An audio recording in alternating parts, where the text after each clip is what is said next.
You're listening to Standing in Fire.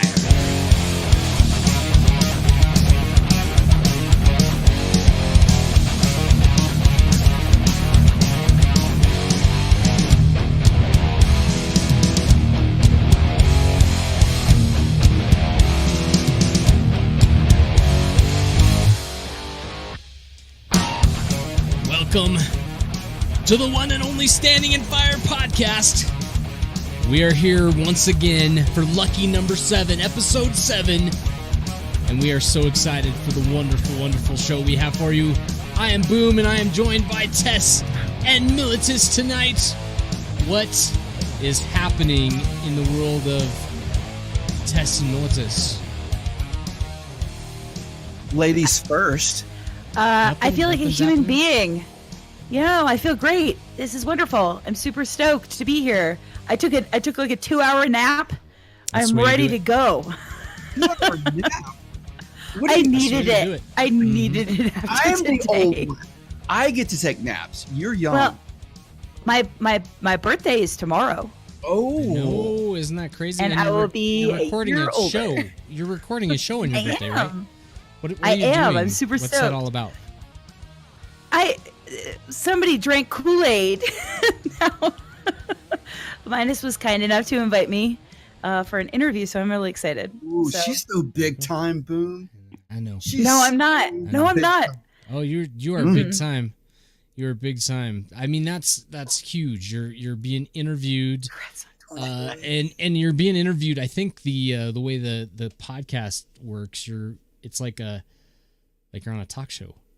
Yeah. Did you see the one with Baz? Yes. It was honestly some of the cutest YouTube video I think I've ever seen in my life. It was just adorable. It was. I just am worried a little bit for you on the upcoming show, Tess. Why?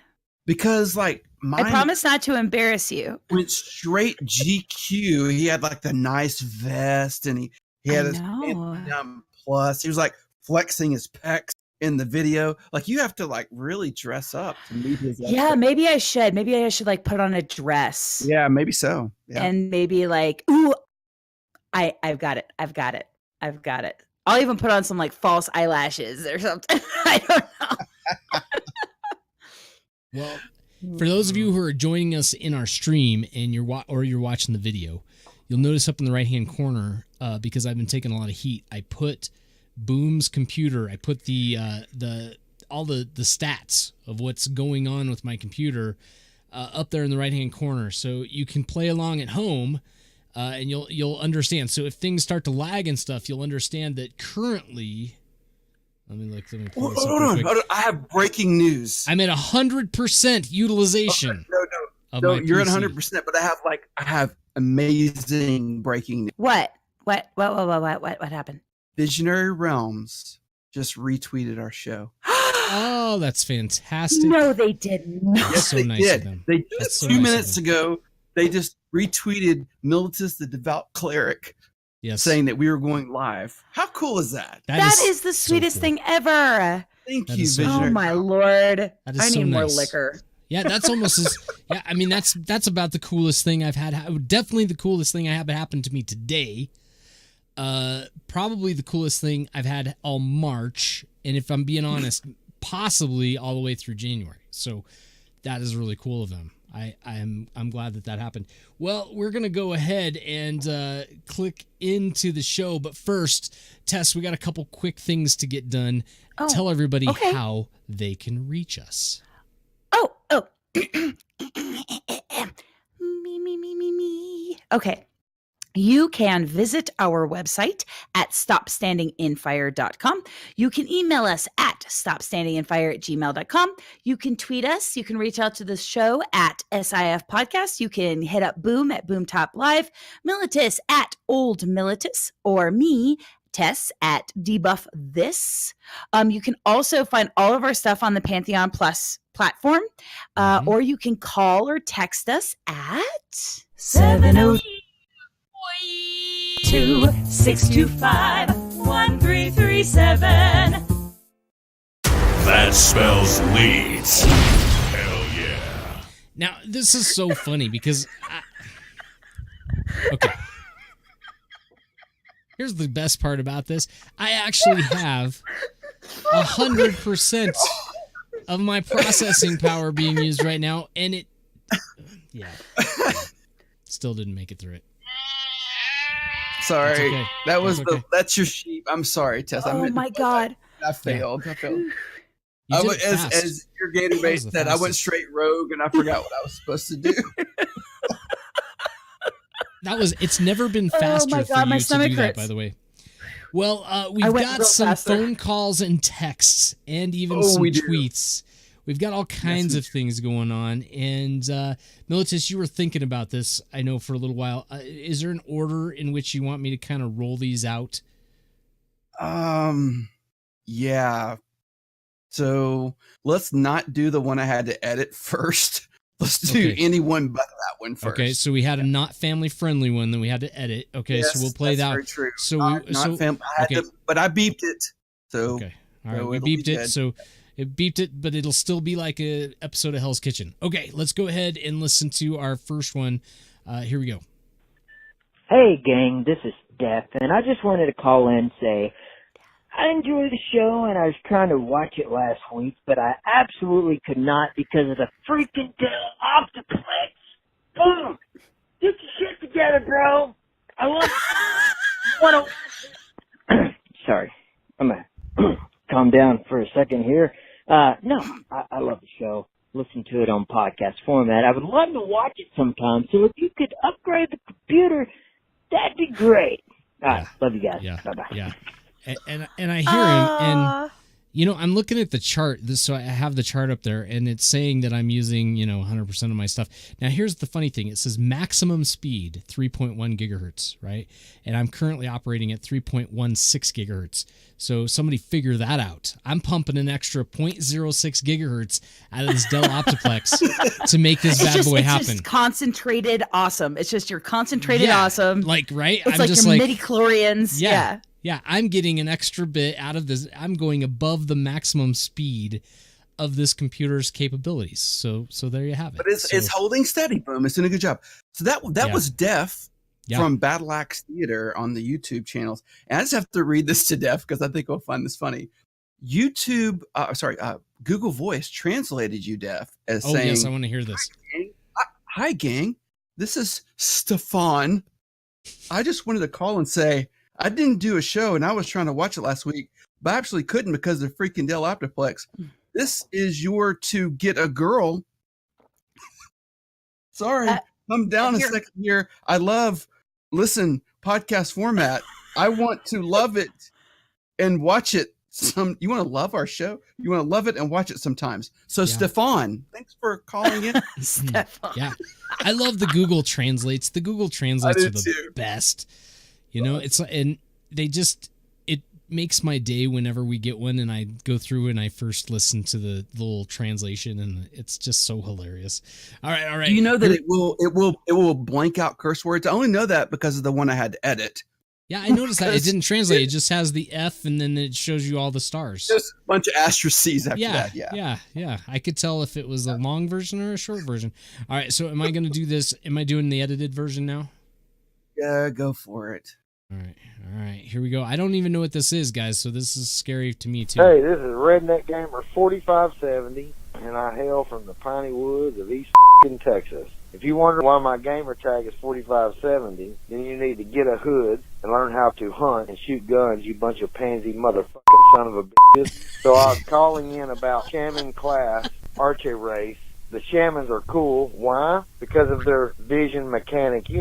How there's an eye, the faster you cast spells, sort of like a scope on my deer hunting rifle.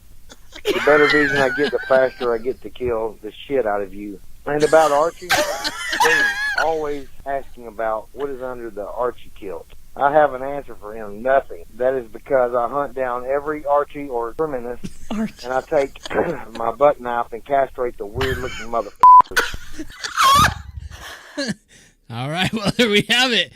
Not an Archy fan. All right, not an Archy fan. The Archy class. The Archy class. Oh, God. There we go. That's the Jesus, baby Jesus. Yeah, exactly. There we go. So that's the first time I felt that's ashamed. what had to edit. And I cut off, caller, Yeah. your last sentence because It please couldn't don't even make it. refer to homosexuals with that language, my friend. So I had to cut the last part of your call off. All right. So thanks for calling. Wow.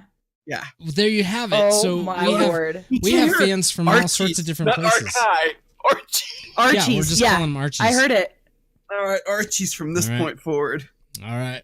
We have them coming from all different angles tonight. This phone line, maybe I'm thinking this isn't such a great idea. Maybe we need to back off the phone line. No, it's fun. Definitely call us. Okay, here we go.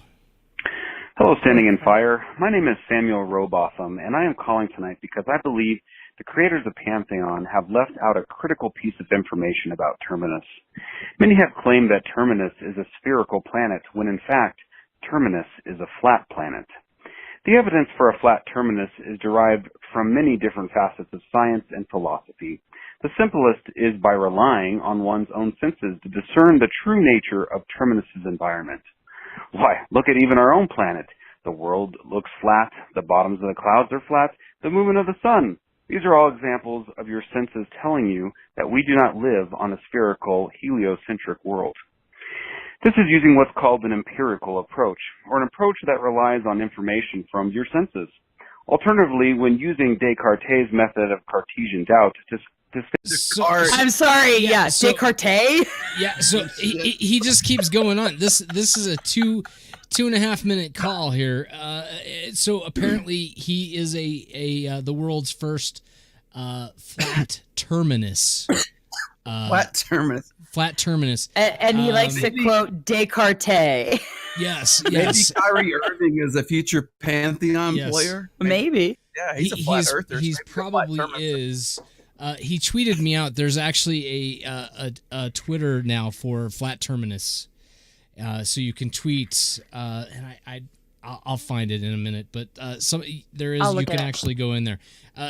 They just followed us actually, so they knew they were going to be on the show tonight. So there you go. If you are a Flat Terminus, if that's your thing. We didn't go to the moon, and the terminus is flat. Jump on board, be a part of the news. That's that. All right, let's go ahead, guys, and let's move into our first segment tonight.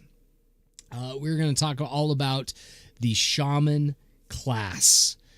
Militus, what do you got for us? You did a ton of work on this, I noticed, and there's a lot of good reading here. What's going on? Introduce this. I think this will be helpful. Hold on.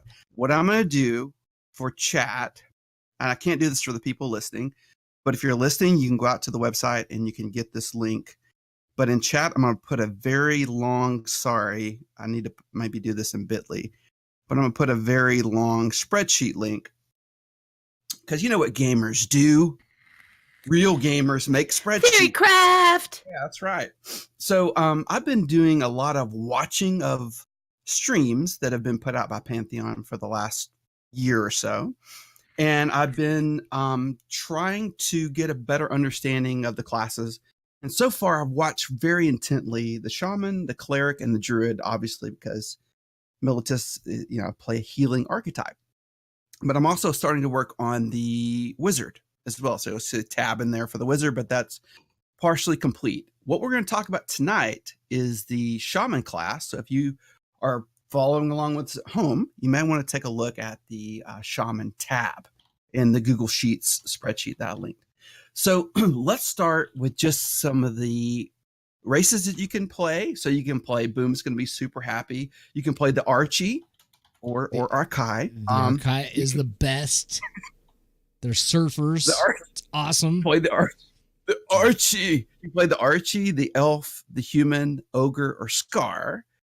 And I was kind of interested, the Ogre is a weird, in my opinion, race for Shaman, but cool. And the Scar, they're both kind of, I guess you got a good balance because you got Archy and Elf to one side, Human in the middle, and then Ogre and Scar kind of over on the evil races side. But the kind of description of Shaman, let's start there, and then we'll kind of deep dive into some abilities. So it's rumored the Shamans live in every age at once, It is a second sight. It has a second sight, allowing them to sense the threads of energy woven through Terminus' past. It is the unique gift that allows shamans to discern the ancestry of friend or foe, wielding this knowledge in form of powerful, and this is key, kids, listen up, 2 things, boons and banes. This class isn't Boons a booze that's on the lower shelf? Like, isn't that like the cheaper? Isn't that a Boons? Isn't that? Good try. Like okay. Boone's Farm. Yeah, I grew up with some Boone's Farm. There we go. Okay. Some Strawberry Hill. Is Boons that and Banes. It's like what's Strawberry Hill? That Strawberry makes me remember just hurling into a trash can in high school. No. See, that shows you the difference of redneck between Tess and I. She is upscale because she drank Boone's Hill. I drank Mad Dog 2020. That's what makes you hurl into a trash can. Yes. What was the name of the guys that did the Bartles and James? Bartles and James. That's who I was trying to think of. So now we can have that Boons was the and first Banes. non-sanctioned alcoholic beverage I ever had in my entire life. Was a Bartles and James wine cooler at a party in 1997, y'all.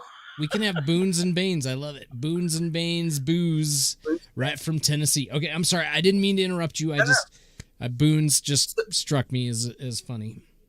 So Boons, really, I really didn't think a lot about this. Like in WoW and a lot of other MMOs I played, it wasn't really until I played Guild Wars that I saw the term boons applied all the time. But basically, you can think of the term boon as being synonymous with buff. Yeah.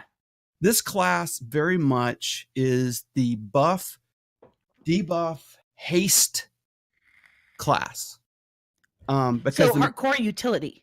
Yeah, they got a lot of utility, and we're gonna break it down, break that utility down. But speaking of like haste, the main mechanic behind the shaman is that, as our caller, Redneck 4570 mentioned, that shamans gain vision as a percentage of their effective healing they perform on themselves and allies. The more vision a shaman accumulates, the faster, the more haste their spellcasting speed becomes, up to a certain percentage, right?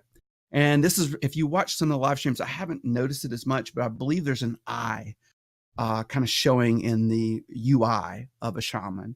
And as the increase and as you effectively heal more and more people, what will happen is the vision will increase and the eye will open up on the interface where it's fully open as you look at the interface.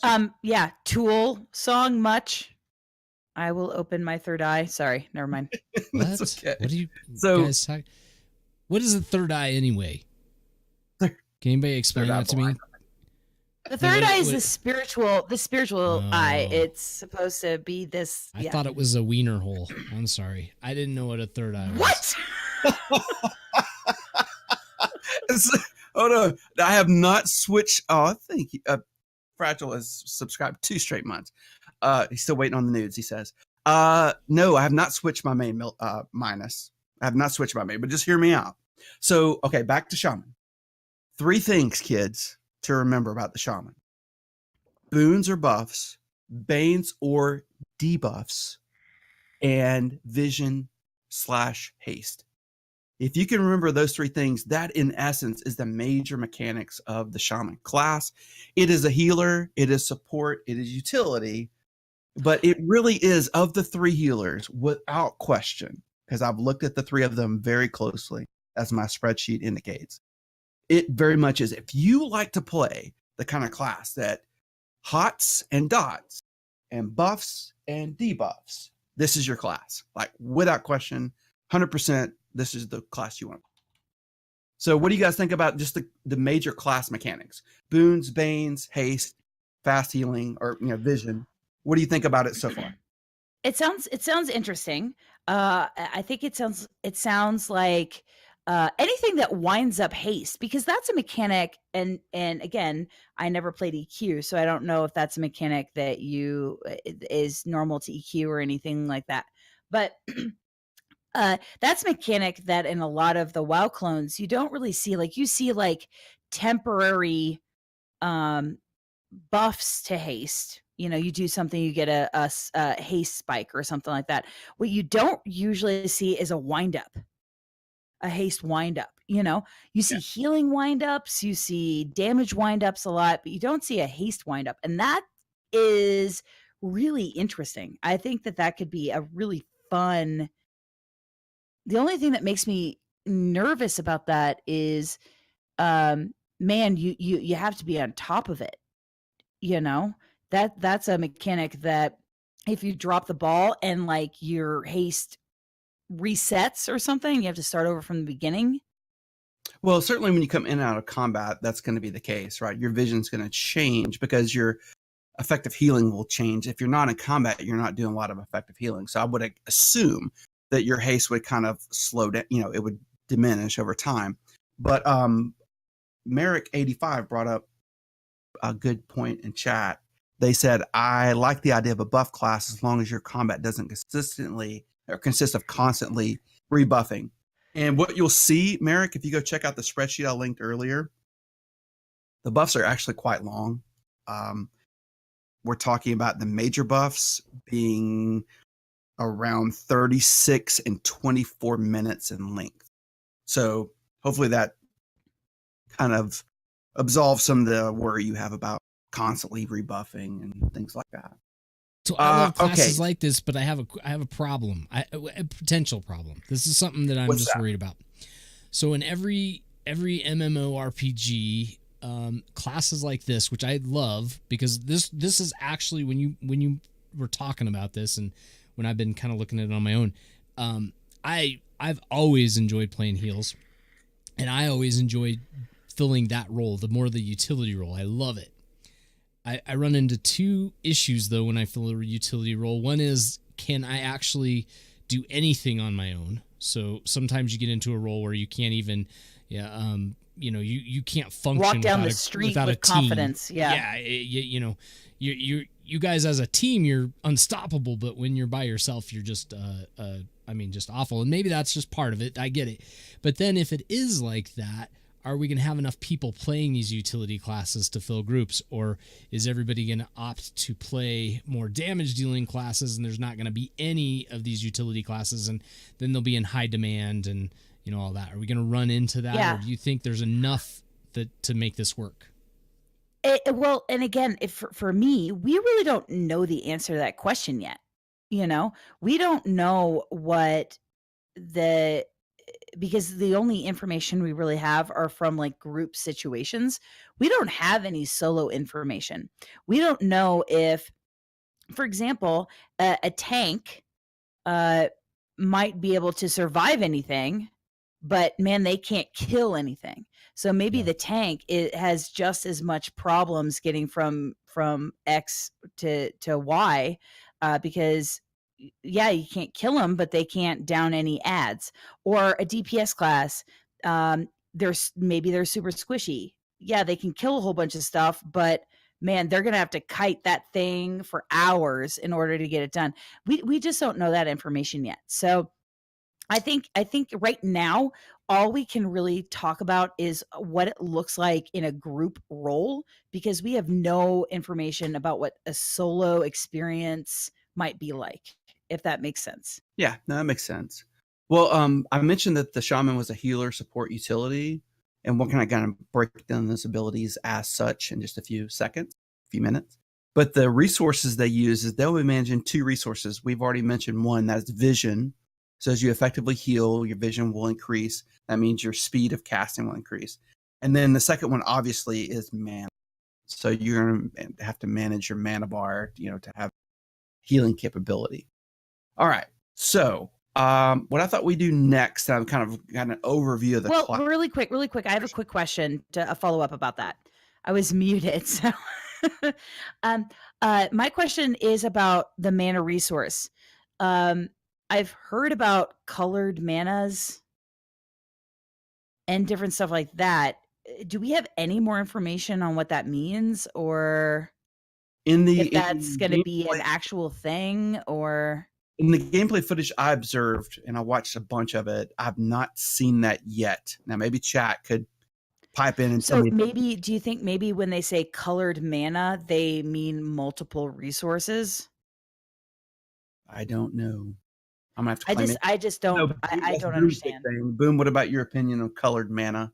Well, I'd love to see it implemented correctly, but it's kind of a Magic the Card gathering kind of, or Magic the Card collectible card game kind of a mechanic. And I'm actually interested in this colored mana and this colored, I don't know, colored resource in some capacity. Partially because I read some books, and I know that sounds kind of weird, but there was some fiction novels that were written around the early parts of Magic the Gathering, and it painted the 1950s, because Boomy is old. Yeah, it painted this like amazing picture of what a magical world like that looks like, and how they yielded. They actually kept the mana in like a pack next to them, and they'd pull it out and they'd yield. They'd throw these creatures onto the battlefield, and they would use this mana to conjure those things. And it was just kind of a surreal, kind of awesome idea. And I think it could be used in a lot of different capacities. I don't think it's gonna get used. I think it's kind of something that they thought about and are gonna drop. But that's just the rumors that I've been hearing from some other folks that I've been talking to. But I love the concept of it, and so I hope they do as much as possible with it, because you could make it to where their idea of going into these zones where you've got a fog, a certain mana color is going to be more efficient there than another. There's a lot of different options for that all kind of play off of that card game idea where, you know, blue decks are typically control, and you know you got black decks deal a lot with death and cards and graveyard, you know, the pull things out of the graveyard and done all that kind of stuff. Yeah, all that kind of stuff. So they could do a lot of cool things with it. I don't know that it's going to happen. I'm always hopeful, but something I would love to have. Maybe so. We'll have to wait and see. Yeah. Well, a couple of disclaimers about the spreadsheet for people that are checking it out. I put mana, speaking of mana, so I put mana values. The way I would build the spreadsheet as a backdrop is I would watch gameplay footage from the various streams, you know, Co Carnage and Mr. Happy and all these other streamers. Then that's been out there, you know, on the YouTube and Twitch for a long time. But I would try to freeze the video whenever a tooltip was shown. So whenever someone had an ability on their hotbar or they were going to spellbook, I would freeze the video and then try to report the mana. Now, I don't know always, as I'm watching different streams, if they're always the same level, because early on they might have shown the shaman at level 20, let's say, versus then level 30. So the mana values could change. But the reason I wanted to include the mana values in the spreadsheet is to give you some relative frame of reference for the cost of your spells.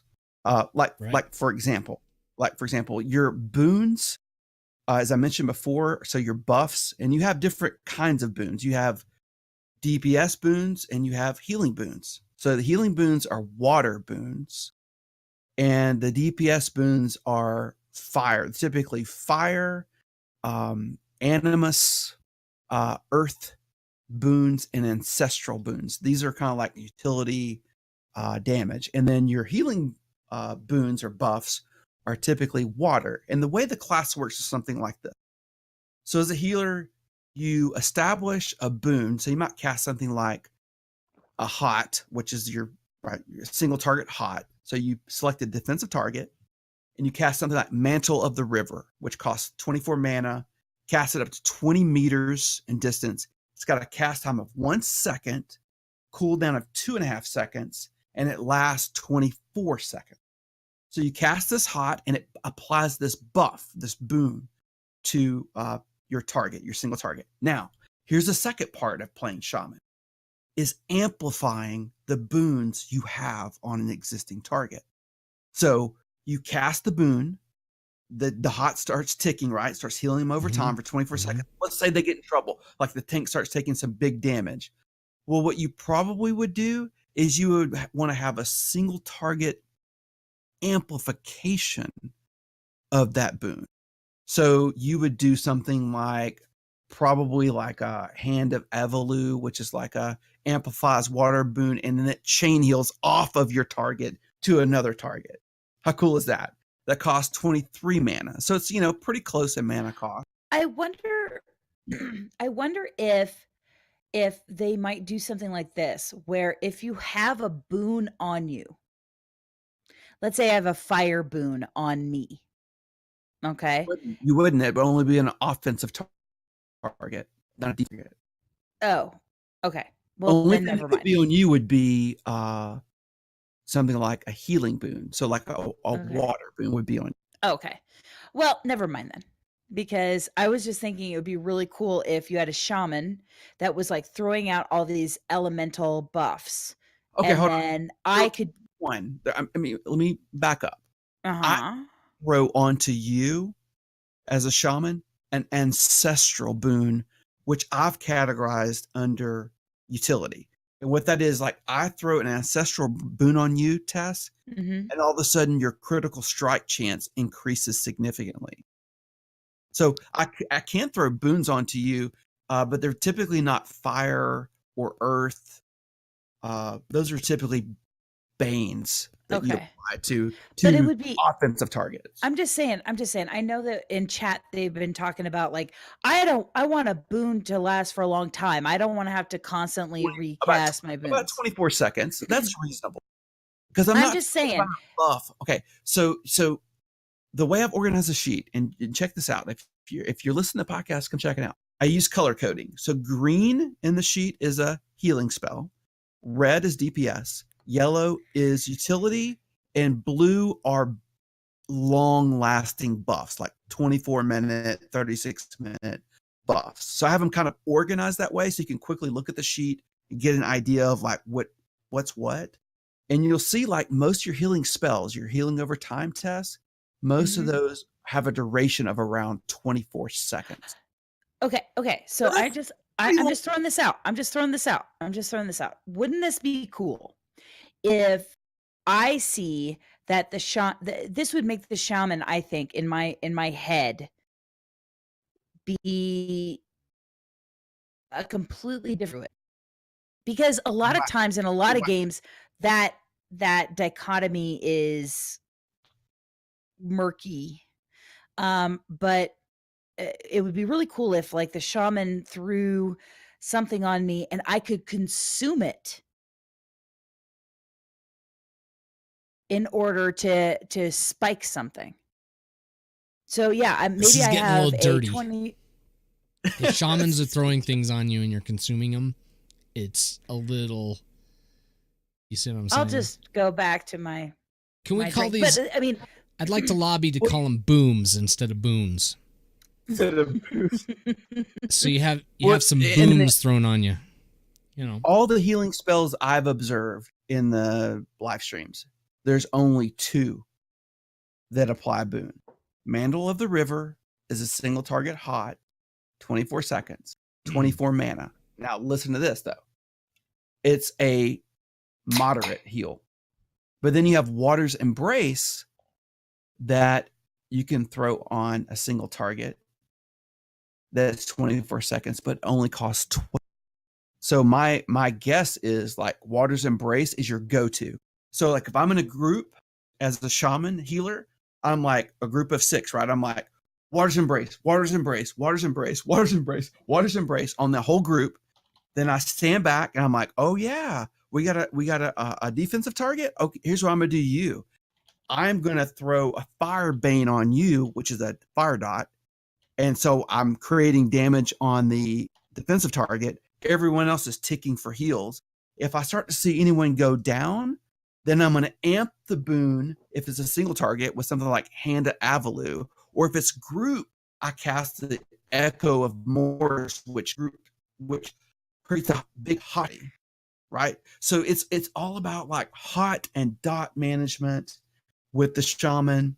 To me, it's very much like a strategic utility class in terms of healer, that if you like to like damage stuff, to me, this is the best one. Like I think after having, because you can throw a dot on something and forget about it. You know what I mean? Look back at your healer UI and make sure your party's good. Whereas like with the cleric and you're like casting these big 2.5, 3 second hammers, that that's valuable time that you're not paying attention, as my friend Minus would like to point out all the time. You're not paying attention to the people you're supposed to be healing. So it's a very different playstyle. Like if you like to damage, buff, and debuff and heal, this is what your go-to class for sure. Would you guys like to hear some of the utility that it has? I want to hear some of the utility. Yeah, I'm still 100%. skeptical that you can actually. Okay. I feel like you take this character out into the world, and you're completely worthless unless you have a buddy. Again, though, we don't wait, know. You want me to what tell that you their badass DPS? Yeah, tell me, give me their DPS because I gotta feel like they can do something. Let's do it. Here's what they can do. First of all, if something's coming at them, they can throw a water bane called Downpour on the mob, and it's a big AoE spell. It'll slow everyone down by 40%. So you can just kite. It's got a long cooldown, 30 seconds. But if you got a bunch of stuff rushing, you just drop this AoE. Everyone's like in mud trying to walk towards you, and you're running the other direction. How long does the slow last? It lasts. I don't have a limitation on it, so I don't know. From the tooltip, I couldn't tell. I'd be pure guess on my part. You guys. I want to get in. I want to get in and mess around. I know. I do see too. all the things. Because I don't know what I'm going to play. I don't know what I'm going to play. I have no idea. Everything sounds so cool. Shaman and Druid probably are not for me because I'm not a healer. You can choke someone of thirst. How cool is that? Like you throw water bane on a mob and choke them for 24 seconds, and they take ticking damage because you're sucking all the water out of their body and choking them. Yeah, that's down pretty for that. cool. That is really cool. You can throw a debuff onto a mob called Ancestral Bane, where you decrease their strength and stamina for 2 minutes. You can throw an Animus Bane to lower damage resistance. So the chat's mentioned this before. Imagine if you have a druid with you. Holy hell. Because if you have a shaman and druid, and the druid casts a debuff to lower resistance of nature damage, the druid can rear back with its lightning bolts and just light the hell out of the mobs up and do a lot of damage. And to me, that's really cool, right? Because you can kind of run like a 2 hybrid healer mixed group instead of having just a pure heal. Yeah. You're almost impossible to kill at that point. Well, chat is blowing up because chat is talking about the differences between shaman and druid. And right now they're in like a heated argument, not an argument, conversation. Right. Well, you never know though. Yeah. That Pantheon shaman has passion. a pet as well. They do have a pet as well, but the pet usage between the shaman and the druid is quite different.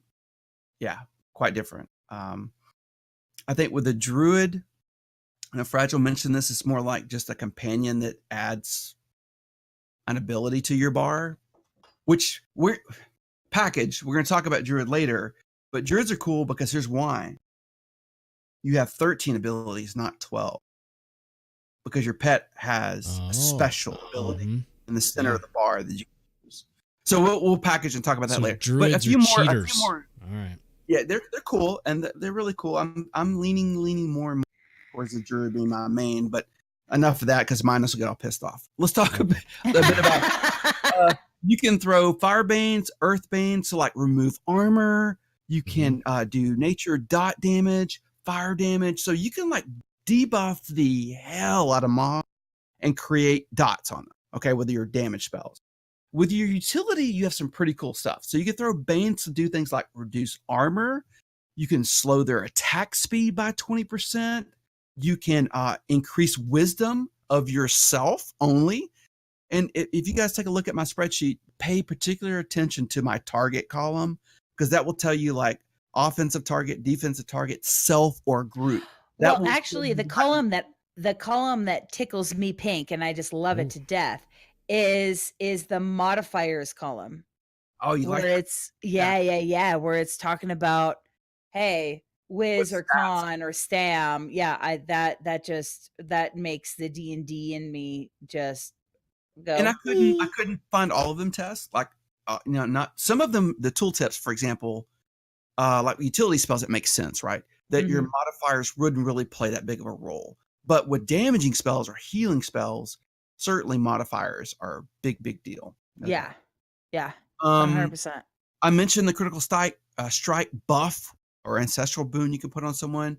You can res a fallen ally. And this is really cool. You can drag their dead corpse also. You can literally drag, as a shaman, you can grab a corpse and drag it out of harm's way. No, I'm liking that.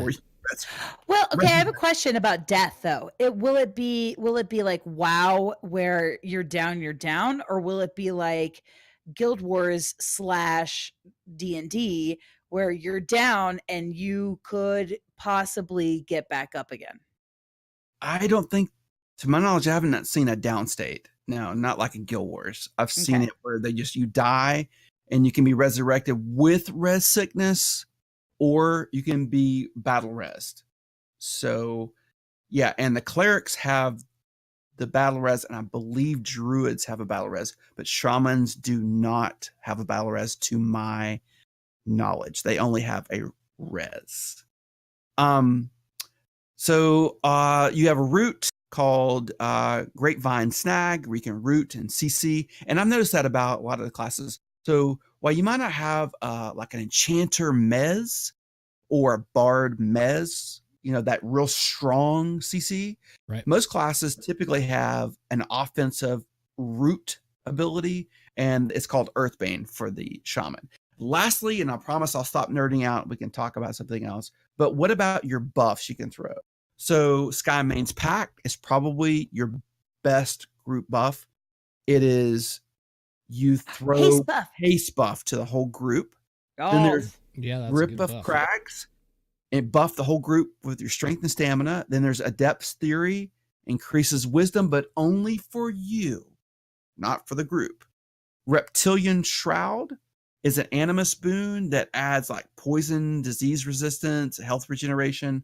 Mark of the Fog adds fire nature resistance. Interlocking Stones increases the armor class of the group as a whole. So all these are like 24 minutes or 36-minute buffs. They cost relatively low mana. You're talking like 16 mana, 10 mana, 4 mana. But the cooldowns are not bad either. So this is what Dan, I think, was mentioning before, or I think it was Dan Zoltar, that pre-fight buffs. So before you start a fight, right, you're gonna cast Skymane's Pact on the people, cast different buffs on the individuals that would benefit them in that fight. So yep. That's the shaman class. I love the shaman class. I think it's got a lot of, if you look at like just the colors, guys, green, red, yellow, blue, pretty balanced, right? I mean, just look at that, the spreadsheet, like a pretty balanced class. And if you want to see an imbalanced class, for example, click on the cleric tab, and you'll see big green, lots of healing spells, right? I didn't even see the tabs underneath. Yeah. Go check out the tabs for the different classes. He's been nerding out on all these things. Wow. I know he's got it all. That you guys got to check it out. You guys just check out the magic I need spreadsheet. a Pally one. Yeah, I'm working on them. I'll get there. Okay. There. All right. I need it. That's excellent. Well, you got me thinking. Possibly. Because see, Boom used to play a shaman, chat. I did. Boom was a shaman. He shamaned the crap out of that game. Like Boom was honestly, because I have run with so many shamans, and Boomy could out shaman all the shamans. I could out shaman the shamans. Timing, so nice. Get that timing down. Yeah, I was doing pretty good at shaman. Last thing, just to mention to the podcast and the chat. So I have this spreadsheet. Obviously you can view it, but you can't edit it. If you see anything that I've gotten wrong, obviously I'm human, I make mistakes. Let me know, and I'll correct it and try to keep it as accurate as possible. But these are just from live streams. I've never played the game ever in my life, so I'm not reporting anything from pre-alpha or anything like that because I've never played. But if you see a mistake I've made and you can point me to evidence, not from your pre-alpha play, but from actual footage, I will correct the sheet. All So- right. That's it. Now, is that what you're doing? Is you're going through this alpha footage and you're just like watching what's happening? Is that what you're doing? Are you breaking it down? So you watch it and you're looking at you're zooming in and you're checking what is happening and then you're figuring this all out. Got it. Yes, Dude, sir. That's what I'm doing. That is a whole. Just wait till we talk about the cleric. Talk about complicated. Wait till we talk about cleric because we introduce whole nother stat lines with the cleric, which we'll get to. That's a whole nother level. episode. That's a whole nother level that you're doing there. Okay, can I need to know. I need to know this. So, as of today, as of March 6th, 2019, not what class, but what role are you guys going to play? Well, I'm going to I know that Militz is always going to heal. And because of that, I don't really heal. And so no, it's okay. I'll probably just do some sort of damage blocking thing. Your heal? Yeah, you just like it's like mashing of the bits. It just doesn't happen. I'm just gonna do probably a damage class because I don't know. That's probably what I'll do.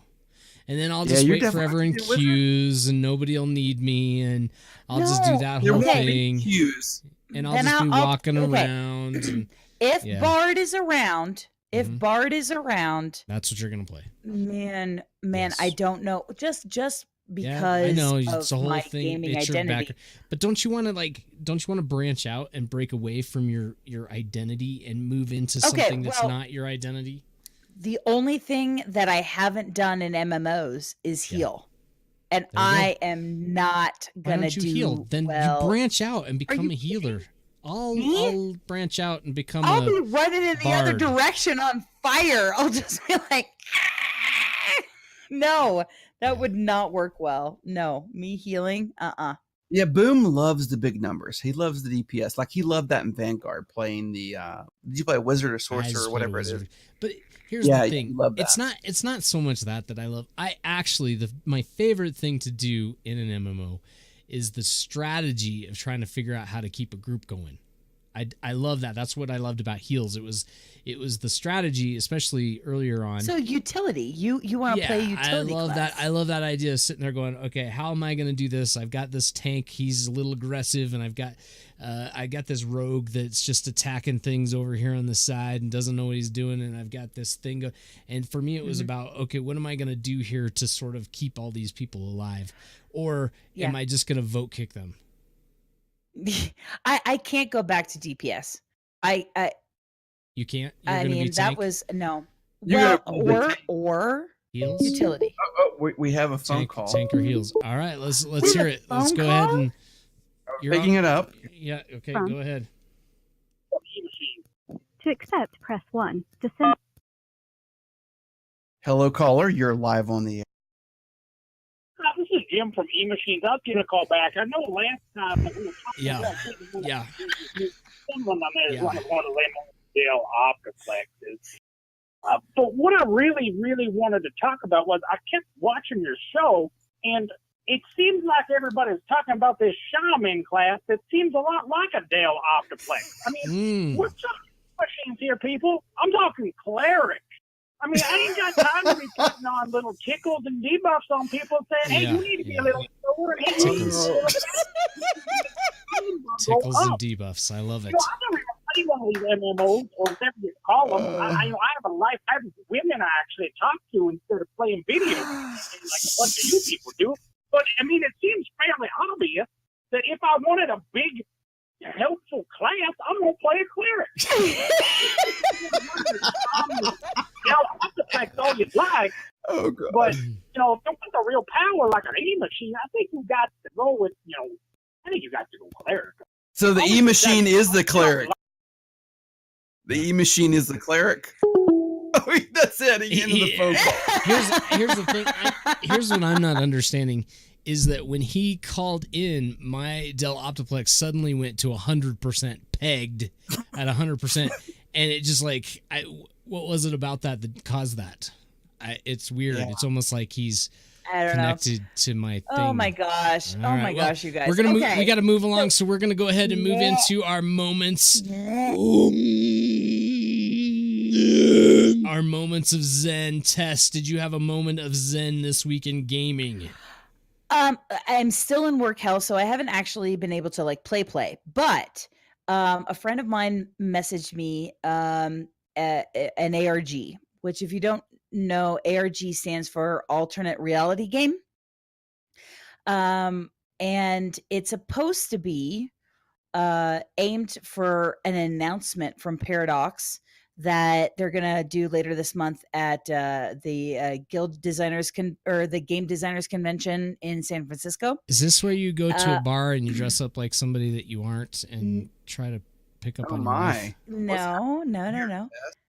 But you said guys, alternate reality game?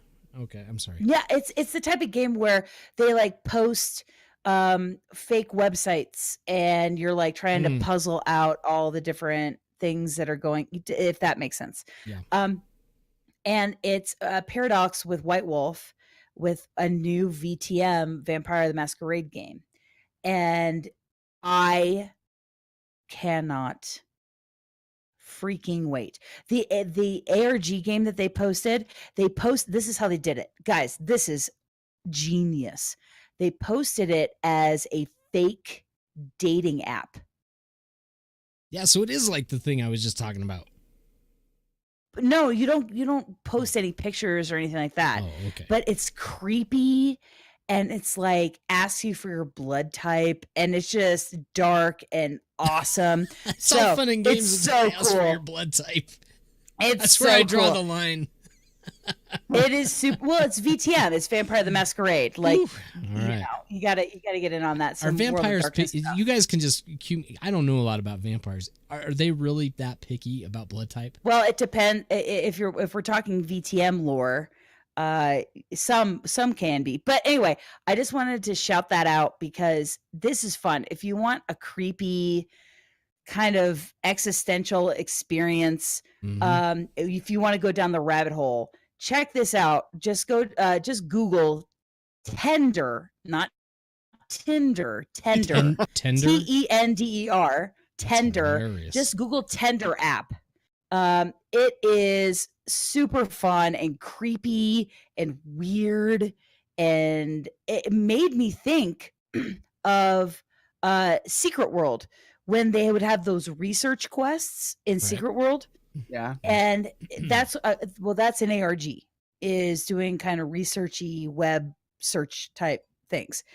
And it's guys, if they can actually integrate this level of creepy political mystery into an MMO, that's cool. Sign me up. I'm so excited. So at the end of this month at GDC, we should have an announcement, and I can't wait to see what happens. All right, vampires. That sounds like a lot of fun. How about you, Militus? How about your moment of zen? Well, I had a couple moments of zen. I played in WoW with the Watch Guild, and we raided, so that was fun. Yeah. I thought you gave WoW up. I thought you formed a protest, and then did you de-protest? Did you protest and then unprotest? He protested and then welched on his protest. I don't have a sub right now. I use my gold for the sub. Literally the day that they laid off all those people, I kid you not, I swear to God, I logged in and I had to change my credit card because I had a fraudulent charge in my card. So I had to swap, get new cards and all that. I didn't bother to go to Blizzard and re-up my sub.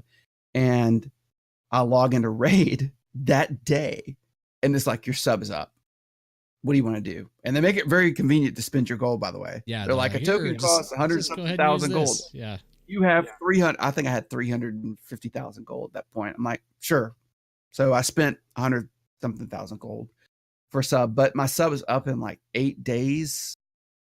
I still have enough gold for another sub or two. Yeah. So I may do that, but I really love the relationships I have with my I know that's hard, right? You have all these relationships. Yeah. It's hard to protest when you have all these relationships. So I'm still raiding with them, having a good time doing that. Meanwhile, but casually, all these people literally are though, Boom, starving, eating ramen noodles. All these people that lost their job. I know. I don't log in to do anything but raid it. I know for it's your me, people. Yeah. Well, yeah, it's my people, but I also know for me that if that's the case, that's not a good sign. Like if the only reason I want to play a game is because that's not a good sign. Yeah, anyways, weird. So I'm raiding it, we're having some fun there. But I've been playing Neverwinter some more. They have this underground patch coming in spring, and it's going to increase the level cap and all that. I'm currently level 58, marching my way towards 70, playing my cleric minus, having fun.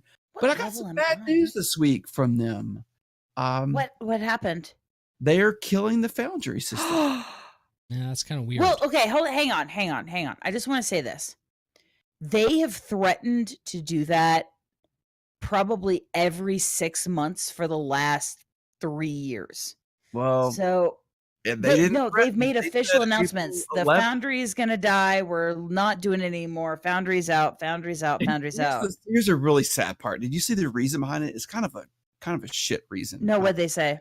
They said, we no longer possess the legacy knowledge to update the Foundry system. Basically, the dude who coded the Foundry, he's gone. Yeah, the dude that founded the codery, he left. He's gone. And so they don't have the programmer to fix the damn Foundry. And in my opinion, I really hate that, man, because there are some crappy ones in Neverwinter, but there are some amazing some fun stuff. Yeah. Amazingly fun Foundry quests in Neverwinter. I'm gonna miss that. So it's going away. I played my cleric. I played a little bit of Warlock. Warlock is fun in Neverwinter. Yeah.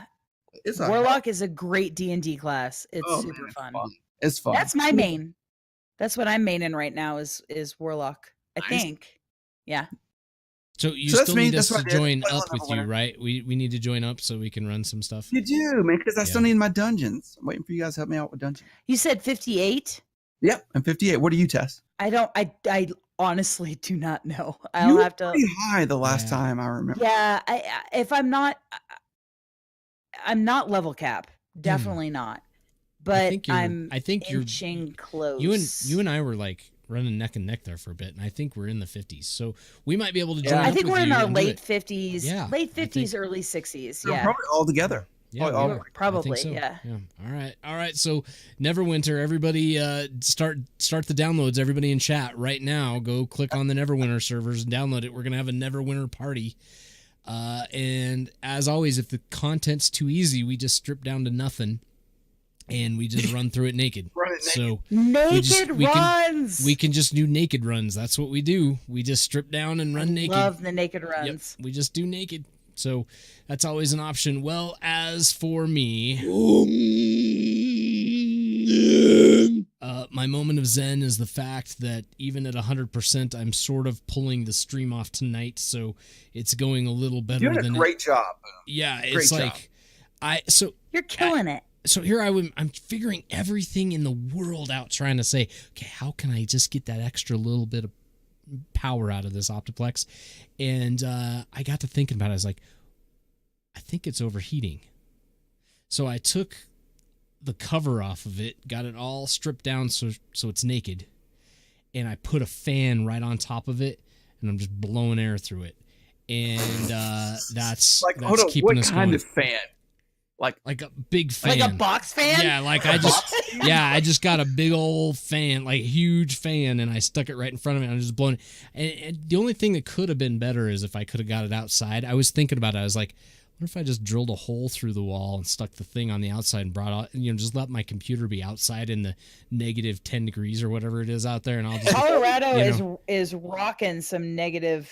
Right? If we could do that, then I figured it would get going. But no, seriously, 37. So it's 37 degrees right now. Everybody's tired of me talking about Terra, but I started a new character, and I healed in Terra, so I was a healer.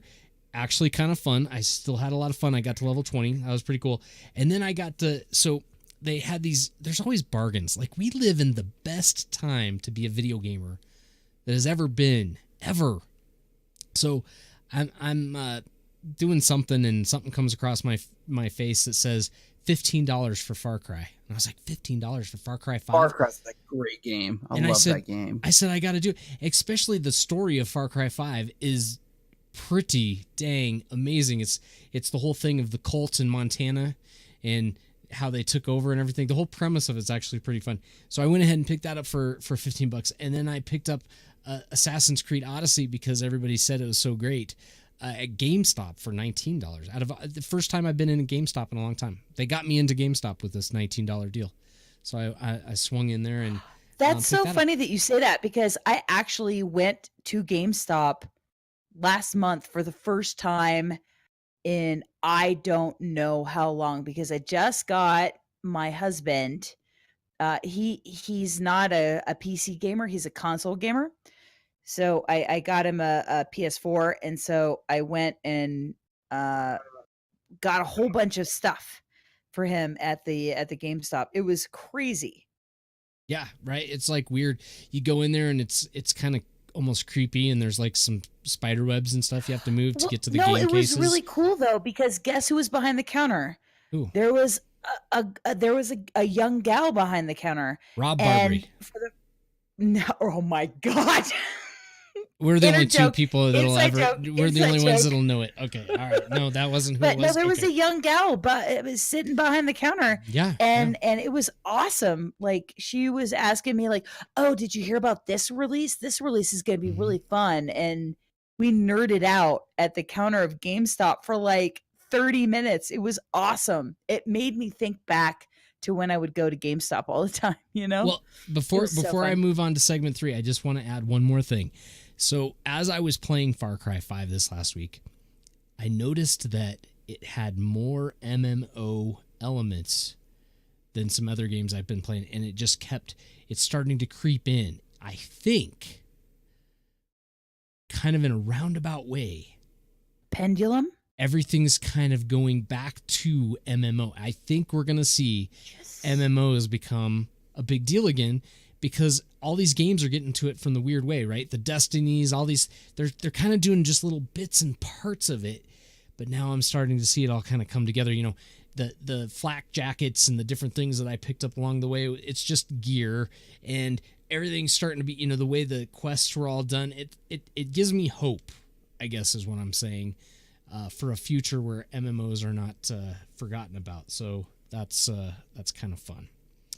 All right, well, if I can actually find the sound effect and the Dell Optiplex will play it, we're going to go ahead and move into the Militus segment. Did you like that? I paused with it. It's pretty fantastic.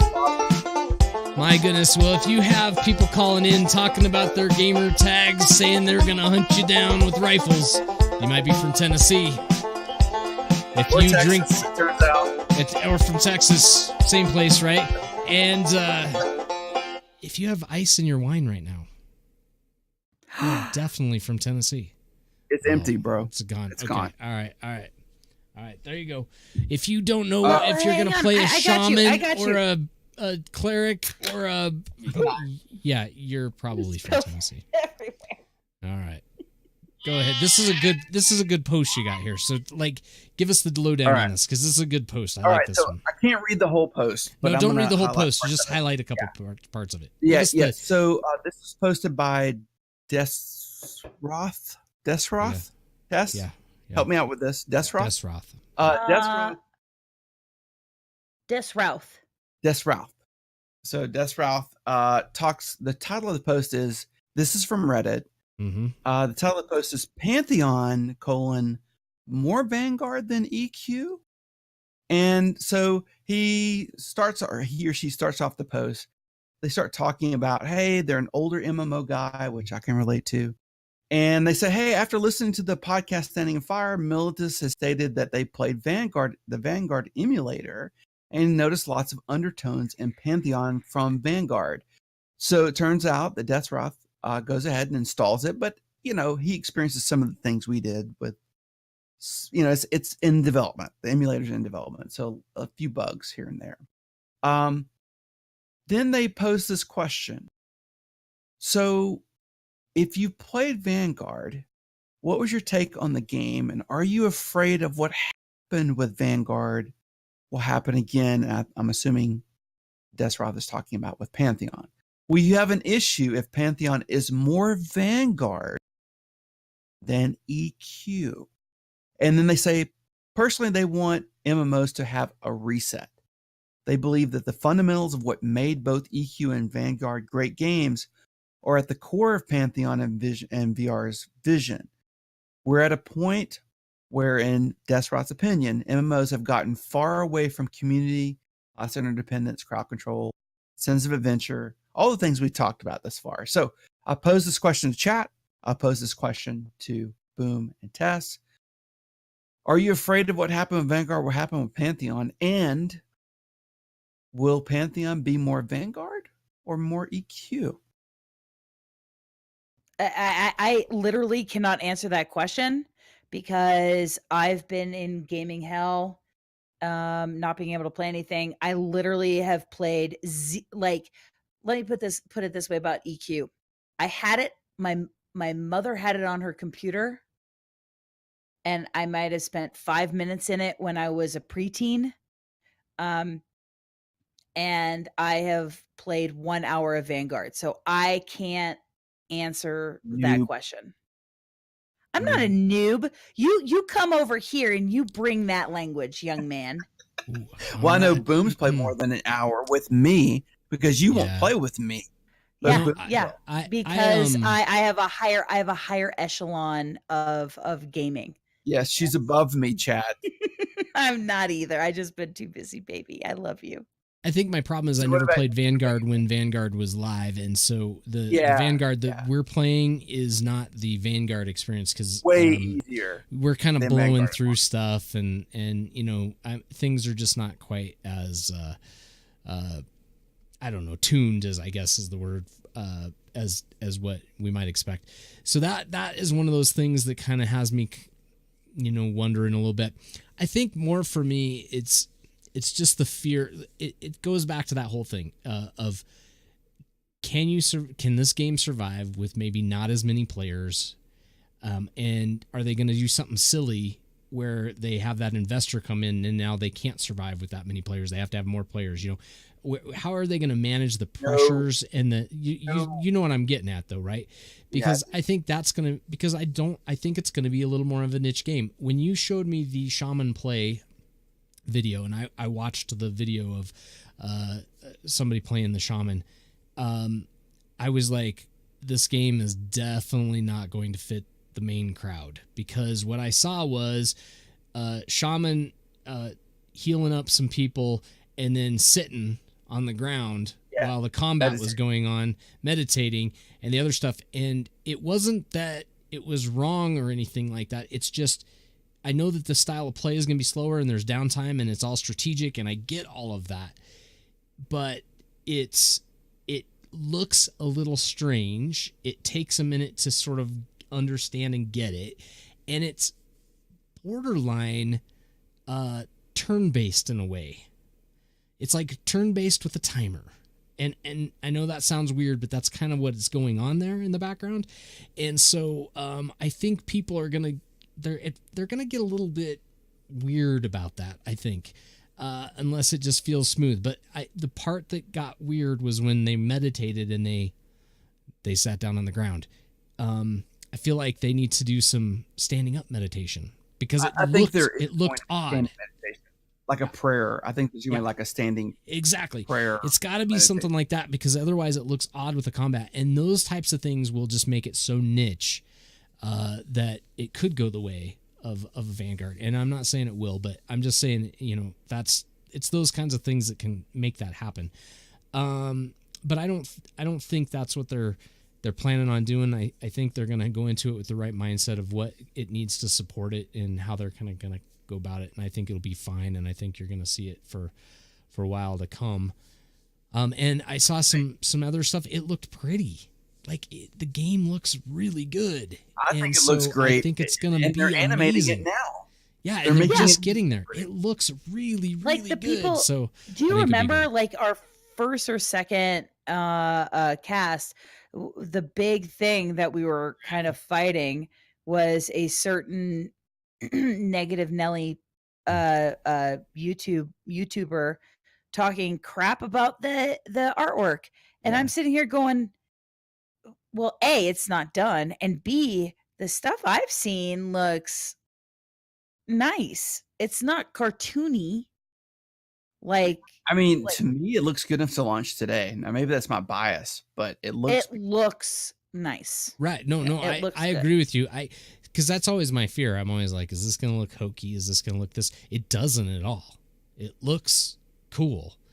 And I think it's just going to be that slow gameplay. The thing that we're actually clamoring for, the thing I'm banging on the desk saying, I want slower gameplay, is that going to be enough to keep people interested? Or are they going to be like, I'm fighting this one mob for 5 minutes and I don't want to do that all the time?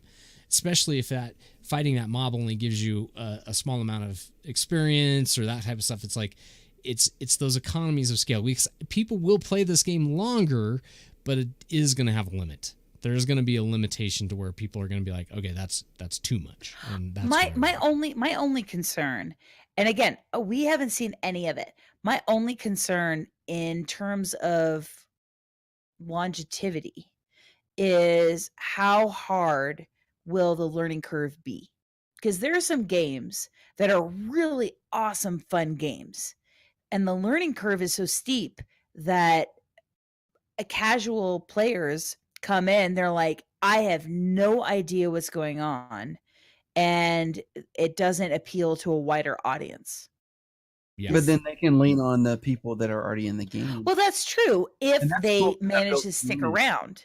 Yeah, I think they will, because I'm going to call out ESO with you two.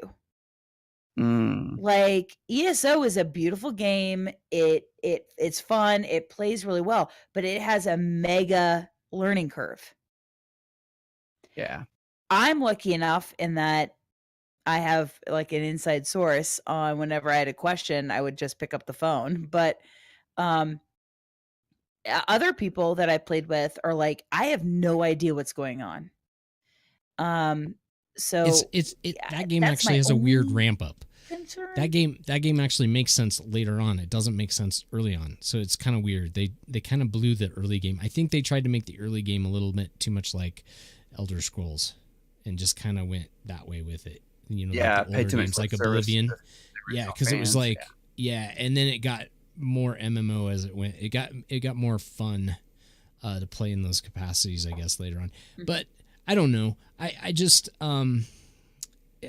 it's these days, man, it's a risk to release any game. If you think about it, it's not just the MMOs that are risky. I think about like Activision. Look at Anthem, dude. Yeah, Anthem is Anthem. Destroyed right now. Absolutely destroyed. Okay, I haven't heard about this. Will you tell me? God, yeah, I've been under a rock. Crushed. The game's getting crushed. Okay, explain. Extrapolate, please. I mean, people have been looking forward to Anthem for years. Yeah. Years. Uh-huh. And so it launches and has some problems. Has some. I saw a post today where like some level 1 weapons were overpowered or something. And I'm not a big Anthem fan, but there's problems with the game, and it's just not selling. It's a $60 box sale. Yeah. But so this is how it gets weird. And and it literally broke the PS4, which it was designed for. That was crazy. Like it totally overwhelmed the PS4. Crazy. Yeah, it was bricking PS4s, and they had to give everybody money back. What is bricking? Wait, what is it was overwhelming the graphics processor. You can't actually fix it. It just was breaking it. What's crazy to me is like, so, you know, games are released, so like Activision releases Black Ops 4, and it does pretty well, and then Apex comes out and just destroys everything. And even Fortnite feels a little bit of heat from it. And it was just like, it's a weird scene in the game. It's the best time for gamers, man. There's competition and there's lots of games out there and there's lots of good things. Is it fair to say it's the best time for gamers and the worst time for publishers?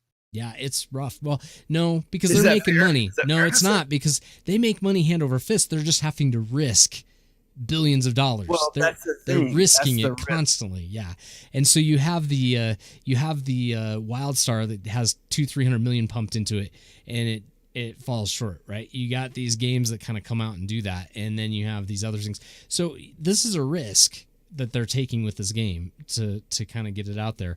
But I think they're taken some calculated risks with things they That's know why work. they've been tight about alpha as well. I'm pretty convinced. And I think they should.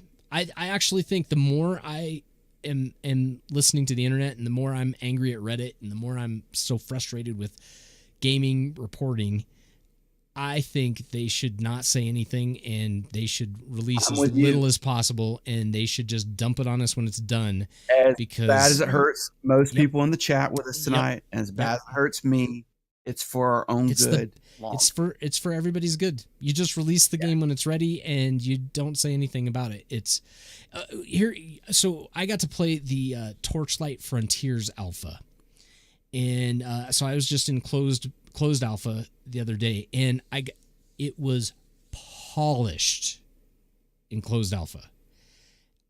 Unbelievable. There were sections where there weren't enemies and different things like that. You could tell that there was like some unfinished zone stuff and everything, but that game was polished. And I think they're kind of saying, hey, this is a closed alpha for this polished game, because they know that they're going to get positive feedback about it. And you cannot put anything out there that you think is a test or a dry run or anything where people are going to criticize it, because they're going to crush your game. The word of mouth right now is just going to destroy you. I play Anthem. It's actually not that bad. It does need to be finished. It came out probably 6 months, maybe a year or two early. But it's getting destroyed more than it's bad. Really does that make sense? It's bad, but it's not that bad.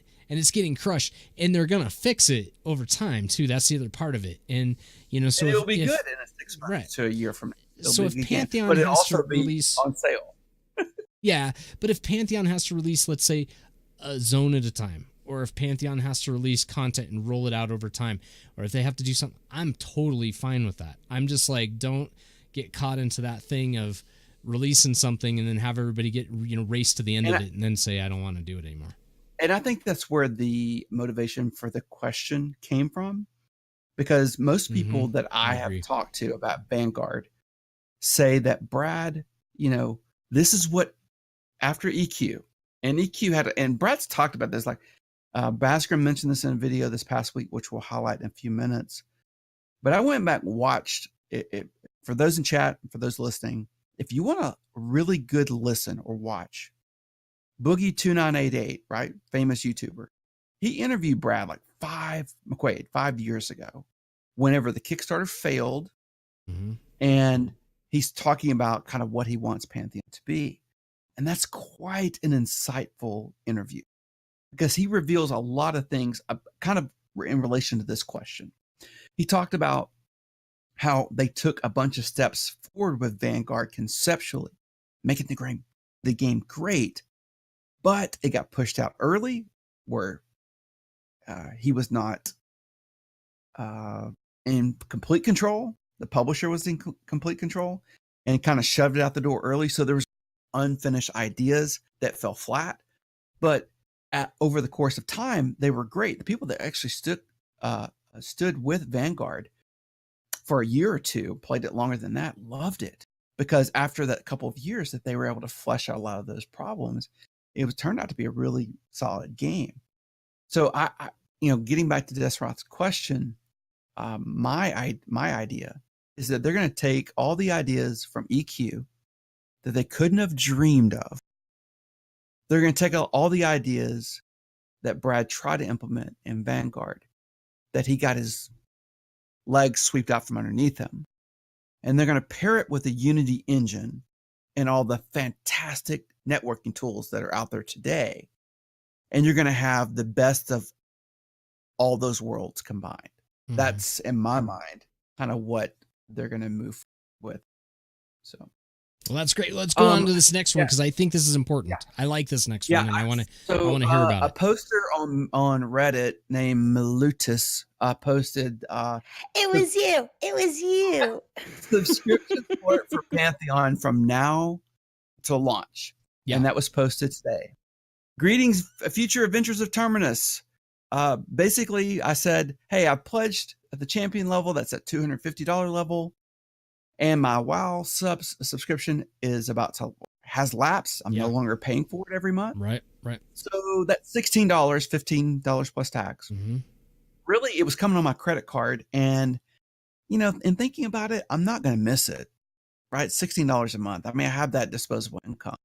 So it got me to thinking, like, I wish that Visionary Realms had it set up so that I could just sub to them from now until the launch. And click it up. Yeah. And then, like, as it accrued, it would just move you up to different tier pledges. Mm-hmm. But I haven't been able to find that. I know that there are, and this is confusing, there are monthly pledges that give you forum access, but that's not the same as dropping a big chunk at one time. Yeah, they're named similarly, but they're not the same thing. So what do you guys think about that? Well, they do have. So, for example, I'm not tier level yet. No, you're not. You got. No, I'm not. To go, baby. Not a lot to go, baby, but I have a little to go. So, and the reason I didn't is because they said that those, the dropping you could increase. So you could drop, I don't know, $50 this month, and then next month you could drop another 50 and it would add on and do all those things. But those are one-time purchase kind of situations. But I'm with you. Like, I would love it if I could just throw on a $10 a month, $15 a month. I would or do 15 or 20 I think or 15 whatever is perfect, whatever their sub is going to be, because I would do it right now. There's $45 a month right here on this show, and I would do it because I'm, to be honest, and this is going to sound weird, I'm not super interested in alpha or beta access. Like, I don't like You're playing not? alphas. Wow. No. Honey, try not to come through the need it. Optiplex and grab Boom by his bunghole and drag him back through. This is what's weird about me. it. I like to play games when they're ready, and I don't like to play them until then because I don't want to blow all the story for me. I just want to play the game when it's done. I just don't. I don't want to do it early. I'm not. I don't want to do it, and so. But I would give them $15 a month. That's a really good point. I would give them $15 That's a really a month good just point, to support though, them. because you know, now that you mention that, there's a reason that I stopped doing beta testing in WoW.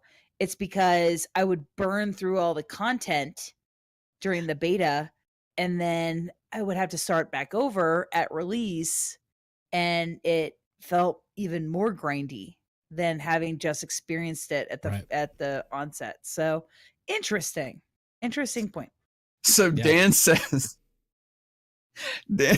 chat, Boom is afraid of what the Archy will be like in pre-alpha. No, that's not Dan. No that was way. Minus. No way, it's going to be amazing. No. Oh, I'm sorry. Sorry, Minus. Sorry, I should have given you proper credit. The Archy is going to be so amazing. Archy. You guys have no idea. Look at it. Look at it sitting. Look at him right here. He's right there. Look at how beautiful he's. He's sculpted. He's got a good hairline. He's got these. Look at those good arms. What about when you pull up the kilt? Caller said that he castrates them all. What are you gonna do when you pull up the kilt and there's nothing there? I think there's a big glowy thing under that kilt. So I'm pretty sure. Well, hey, here's my plea to everyone in chat and people listening to this podcast. Go out to I posted in the official forums and I posted on Reddit. I would love to get a formal response from Visionary Realms. I think this is a fantastic idea for a number of reasons. One, a lot of people are leaving WoW. Why not capture that $15 a month? Yeah. Because here's the thing. If I'm making this game, I'll do it. Listen, Militus doesn't even think about the credit. Honestly, there have been times I've been subscribed to WoW where I didn't play for months. Yeah. Oh, God, I forgot. Now I haven't logged into WoW. You're still subbed to SWTOR, probably. No, I think that finally fell off because of my credit card renewed. You probably have like $4 billion of credit with that. Yeah. Okay. Yeah. Oh, and I do. It's been a long time, and same with ESO. Yeah. I'm subbed with ESO, and every once in a while when I log in, I'm like, look at all the swag I have to send here. That's So, yeah, I mean, think about that's that. amazing. They could capture some of those dollars. And if you're planning and budgeting a big game like Pantheon, you have to have, I would think you'd have to have some confidence, right? In that, hey, that $15 is going to be coming in every month. That's yeah. As opposed to these just one, Well, they have subs. They have subs. No, but I mean, what price points are they? Well, they go from $5 to $15. Yeah, there are 3 tiers of them. I just think that they should. That's just for form access. Yeah, gotcha. I think they should go ahead and just tie it to something. I don't know, in-game currency or I don't know, like a fancy hat with a no in-game currency. Boo. Or I don't know, like a pair of jungle slippers or No, you don't have to do that. Here's what you do. You just count our monthly subs. Yeah. You move us up in the tiers and we get whatever's in the upper tiers. Oh, there you go. Problem There you go. solved. Easy. I'd rather have like a tea cozy for my Archy. You know, something nice. For what part of your archive? You might need some artificial testing. There you go. In the first column. No. The Archy are very well suited for procreation. All right, so that's just how that goes. Archy. Well, that lovely sound is the sound of getting soft with the community. That's right. It's time for us to all cozy up and get soft. Let's just who we have first.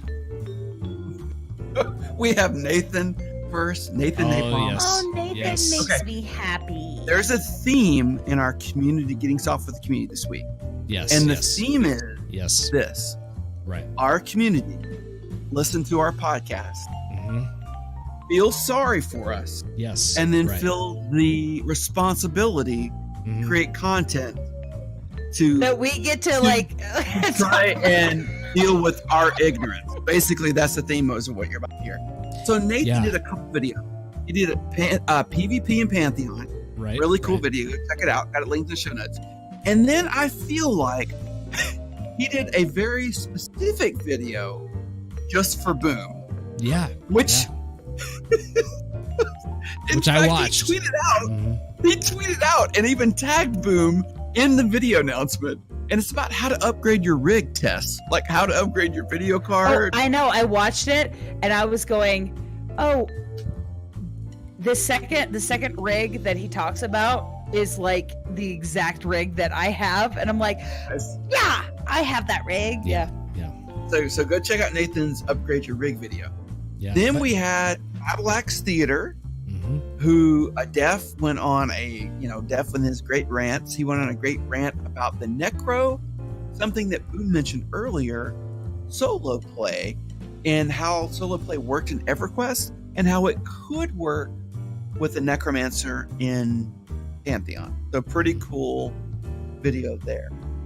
Basgrim, I feel like, just like Nathan had made a special video just for Boom, I feel like Basgrim listened to our podcast last week and he heard me say the very ignorant statement, oh, Project Fairthale, isn't that where the halflings start? And he thought, man, this Meltus guy, he doesn't even know the damn elves start in Fairthale. He makes an entire video about explaining to poor Meltus how Fairthale works and how the project is working. So thank you, Basgrim. I appreciate you. Amazing. Lastly, Pantheon Plus put out, Linus and Haya put out a discussion of the Summoner class. That's really cool, like a roundtable discussion. And he also put out his very first formal talk show with him and Basgrim. Which is the cutest thing I've ever seen in my life. And you're going to be on it You're tomorrow. only saying that because you're going to be on it tomorrow. Yeah. No. So it's cute because Tess there. Admit it. I still can't believe that anybody wants to talk to me about anything. Oh, I can't wait to watch. You have to be drinking when you're on a show, though. Yeah. It's my birthday tomorrow. Of course I'm going to be drinking. She's gonna be drunk by the time she Yes. gets to the show. Yes, she's gonna be just like cranking it up, and it's gonna be. You're gonna have fun. You're gonna have fun on that show. Just don't say anything silly. All right, we're counting on you not to. And say if you anything. do, make sure it's about Boom. Make sure it's always. Make sure you're on the level. Well, on that Talk note, about I just want to remind everybody to support us by giving us a follow or one of those Prime subs that you don't use every month, but you could be using. If you use it for us, then it can help it. Because what I've realized is that there's two things that could happen here. You support us, and all the money that I pay for the servers and everything, I would have then to maybe put into a new Dell Optiplex. I could also take the $15 a month I was going to give Pantheon and put it into a new Dell Optiplex too. So, the combination of those two things could equal a brand new Dell. What I'll do is I'll go to a newer business park with newer hardware, and I'll, go back and see if they got anything to donate. Are you just gonna go to like the business complex? That's what I like do. Yeah. I just go to the business complexes. They leave them outside by the dumpster, and you just go around. You just grab a few of them, put them in the back of your car. You just drop a vid card in there, and as you can tell, like it's 100%. It's working. God. It's working just fine. Look at 100%.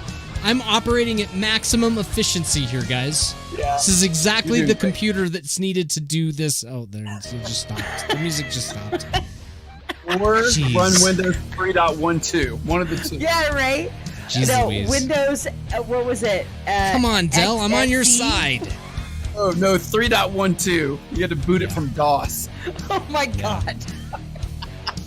And Dell's never going to support me. Well, there you go. So we got a shout out to Zolder. He invited us to play Conan Exiles. I feel bad because I have not played Conan Exiles yet because I found out it was a survival game. And I hate survival games. Yeah. Not with Torn Bulge. I mean, Torn Bulge makes all I will games play fun. anything with Zolder because he's the funnest person in the world to play Funniest video guy games. I've ever Yeah, it's met amazing. in my life. Hey, It's you should great. see him drunk. You think he's funny in voice chat. Wait, get him in person and drink. Yeah. Dude, Now, yes. Speaking of computers that were not functioning, Militus and I were supposed to be on Voices of Terminus, and I just want everybody to know it did get canceled because of computer problems. So take that, internet. Oh, Tess, did you see my tweet? No, what did you We tweet? were all set to go. Like the show was getting started. I was in boom, the middle. I was in the middle of a show. Yeah. I tweet out, sorry all Pantheon fans, Boom shipped his Optiplex across the pond to Europe and blew up Voices of Terminus. So we can't even have VOT tonight. It was awesome. And I tweeted it and Boom's like, in chat, he's like, please don't say anything about my computer. I already tweeted that shit out. And I was like, oh, sorry, bruh. Oh Well, my God. I threw you under the bus. On that depressing note, we're out. So I about shamming. Shamans are cool, huh? Because of their vision mechanic, how their eye actually cast scope on my deer hunt. Better vision I get, the faster I get to kill the shit out. And about Archy, always asking about. I have an answer because I'm down and I take my button, castrate weird looking. Hey,